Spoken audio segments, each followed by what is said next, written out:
काली नजर। माँ, माँ। अरे क्या माँ माँ कर रहा है? बकरी का बच्चा है क्या? अरे माँ, मजाक छोड़ो। मुझे फाइनली वो मेन चौराहे वाली दुकान मिल गई है। अब देखना, आपका बेटा दुगनी स्पीड से पैसा कमाएगा। ओफो, ये क्या? मेरी ऑनलाइन मेकअप क्लास चल रही है। इतनी जोर से क्यों बोल रहे हो आप दोनों? अरे मेरी धर्म पत्नी जी, मेकअप क्लास बाद में करना। वो चौराहे वाली दुकान मिल गई है हमको। अरे वाह! रुको, मैं अपनी माँ को फोन लगाकर बता देती हूँ। अरे मैं भी अपने रिश्तेदारों को बता देती हूँ। कितनी खुशी की बात है। हाँ हाँ, मैं भी अपने दोस्तों को बता देता हूँ। 1 हफ्ते बाद रजिस्ट्री है। बस, घर में खुशी का मौका था। उन तीनों ने अपने अपने फोन उठाए और लोगों में बात फैलाना शुरू कर दिया। और रही सही कसर, श्वेता बहू ने अपने पड़ोस में सबको बताकर कर दी। अरे वर्मा आंटी, अब हम भी जल्दी कार ले लेंगे। घर का रेनोवेशन होगा और ठाट से रहेंगे हम भी। अरे, ऐसा क्या हुआ? लॉटरी बाटरी लग गई है क्या? अरे, इस बार चौराहे वाली मॉल में हमको भी दुकान मिल गई है। दुकान नंबर 21, जो एकदम चौराहे पर है। अब ग्राहक बढ़ेंगे तो आमदनी भी बढ़ेगी ही ना। अरे वाह, कितनी खुशी की बात है। मैं बहुत खुश हूँ तुम्हें इतना खुश देख के। बाकी एक बात कहूँ, सबको मत बताते फिरना। किसी की नजर लग जाएगी तो खुशी की खबर वापस लौट जाएगी। हैं? ऐसे थोड़ी ना होता है। अब डरा रही हो। अरे सही कह रही हूँ।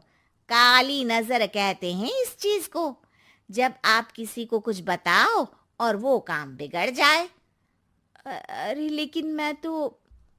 तुमने सबको बता दिया ना? हाँ, फोन लगा लगा के। अब बच के रहना। काली नजर बड़ी खतरनाक होती है। श्वेता इतनी खुश रहती है कि वो वर्मा आंटी की बात पर ध्यान ही नहीं देती, जबकि पड़ोस में और भी लोगों से खुशी की खबर शेयर करती रहती है। अगले दिन राजेश बहुत दुखी होकर घर आता है। अरे बेटा, क्या हुआ? मुंह क्यों सूजा हुआ है? मधुमक्खी ने काट लिया क्या? माँ, वो दुकान किसी और के पास चली गई। किसी ने ज्यादा भाव लगा दिया। अरे पर बात तो आपसे हुई थी ना उस दुकान वाले की। हाँ, आज मैं टोकन अमाउंट देने गया था, तब मुझे पता चला। कोई आकर सुबह मुझसे पहले ही ज्यादा अमाउंट दे गया। हम्म, काली नजर। क्या? क्या कहा? वर्मा आंटी ने समझाया था कि किसी को बताना मत, वरना काली नजर लग जाएगी। अच्छा, तुम्हें उनकी बात मान लेनी चाहिए थी। उनकी बात मान लेती, लेकिन उसके पहले ही सबको बता चुके थे ना हम तीनों। अरे अगली बार से ध्यान रखेंगे। कोई भी नई चीज होगी तो किसी को नहीं बताएंगे। तीनों कुछ दिन ऐसे ही रहते हैं, पर एक दिन श्वेता को एक मेल आता है। राजेश, मेरा ऑनलाइन मेकअप कोर्स कंप्लीट हो गया। अब मैं खुद का पार्लर खोल सकती हूँ। अरे वाह, अपने मोहल्ले में ही खोलते हैं। ये जो घर के सामने दुकान है ना, वहीं। हाँ, यहाँ सस्ती भी मिल जाएगी। अगले दिन श्वेता वर्मा आंटी के पास जाती है, मिठाई का डब्बा लेकर। अरे आओ आओ, कैसे आना हुआ? जोर से नहीं बोलूंगी। वो सामने वाली दुकान है ना, वहां मैं अपनी पार्लर की दुकान खोलने वाली हूँ। उसकी मिठाई है। अरे वाह, बहुत बधाई हो तुमको। हाँ, मैं कमाने लगूंगी तो राजेश पर पूरे घर का बोझ नहीं रहेगा ना आंटी जी। ये तो है। पर ये बता कि तूने ये बात किसी और को तो नहीं बताई ना? अरे नहीं नहीं, पिछली बार गलती कर दी थी। काली नजर लगी किसी की और राजेश के हाथ से वो दुकान चली गई थी। सबको मत बताना। चलो मैं चलती हूँ, कल दुकान की बात करने भी तो जाना है। अगले दिन श्वेता दुकान के लिए मालिक से बात करने जाती है। अरे लेकिन दुकान तो हम कल रात को ही किसी को दे चुके हैं। कल ही? हाँ, कल ही। 2 दिन बाद कोई यहाँ पार्लर भी खोल लेगा। अब कहीं और दुकान देख लीजिए। अरे पर हमको भी तो पार्लर ही खोलना था। हाँ भाई, ये एक ही दुकान है, आधी आधी तो नहीं दे सकता ना मैं। राजेश और श्वेता घर पर हताश होकर आ जाते हैं। इस बार तो किसी को बताया भी नहीं था, अब किसकी काली नजर लग सकती है। सुनो, तुमने माँ को बताया था क्या? अरे कैसी बात कर रही हो, माँ की नजर थोड़ी ना लगेगी। पक्का तुमने किसी को नहीं बताया था ना? सिर्फ वर्मा आंटी को बताया था, उन्होंने ही मुझे किसी को नहीं बताने को कहा। अरे यार, तुम भी सही हो, मेरी माँ को नहीं बताने को कह रही हो, पर वर्मा आंटी को बताना तुम्हें जरूरी लगा। अरे वर्मा आंटी ने ही तो काली नजर के बारे में बताया था ना, वो हमेशा हमारा भला ही तो चाहती है। मेरी माँ भी हमारा भला ही चाहती है। अरे पर चिल्ला क्यों रहे हो? बात नहीं कर सकते क्या आराम से? नहीं आता वो आराम से बात करना, और करना भी नहीं चाहता हूं मैं। दुकान जाने का दुख गुस्से में बदल गया था और राजेश और श्वेता में बात बंद हो गई थी।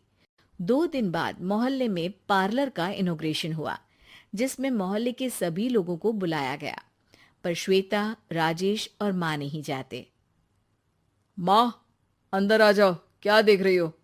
अरे नया पार्लर देख रही हूं अपने आंगन से। देखो, माँ को दूसरे का सुख देखने में कितना मजा आ रहा है, मेरा दुख नहीं दिख रहा इन्हें।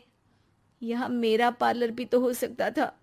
अरे चुप रहो यार, हर बात में लड़ाई क्यों ढूंढ रही हो? राजेश और श्वेता फिर बहस करने लगते थे। तभी माँ ने दोनों को बाहर बुलाया। अरे जरा देखो तो, दुकान चलाने वाले का बोर्ड पर नाम क्या लिखा है? श्रुति वर्मा। गाड़ी निकाल बेटा, हमें कहीं जाना है। काली नजर का इलाज कराने? राजेश अपनी बाइक निकालता है। तीनों ट्रिपलिंग कर रहे हैं। माँ राजेश को उस मॉल वाली दुकान पर लेकर जाती है जहां राजेश अपनी दुकान खोलने वाला था। यही दुकान लेना चाहता था ना तू? हाँ, पर इनको भी दुखी करने लेकर आई हो क्या यहाँ पर दुकान दिखाकर? वहां काफी नहीं था? अरे श्वेता, थोड़ा सब्र रख, अभी पता चलेगा कि हम यहाँ क्यों आए हैं। बता, इस दुकान चलाने वाले का नाम क्या है? अनुपम वर्मा। कुछ समझ में आया? वो दुकान वाली श्रुति वर्मा, ये दुकान वाला अनुपम वर्मा, और हमारे पड़ोस में हमने उस दुकानों के बारे में बताया किसको था? अब वर्मा आंटी को। मतलब वर्मा आंटी ही हमारा काम बिगाड़ रही है? नहीं नहीं, ऐसा नहीं हो सकता, ये बस इत्तेफाक है।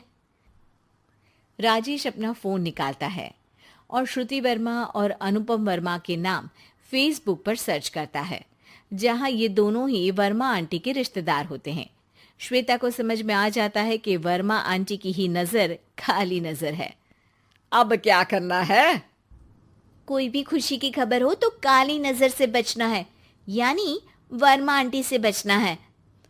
अरे पर मुझे ये समझ में नहीं आया कि वो हमारे साथ ऐसा क्यों करेंगी। अरे बेटा, एक सीख है, दूर के आदमी को आपकी तरक्की से कम परेशानी होगी, पड़ोसी को ज्यादा। दोनों माँ की बात में हामी भरते हैं और अगला काम चुपचाप करने की कसम खाते हैं, ताकि आगे से वर्मा आंटी कोई काम ना बिगाड़ सके।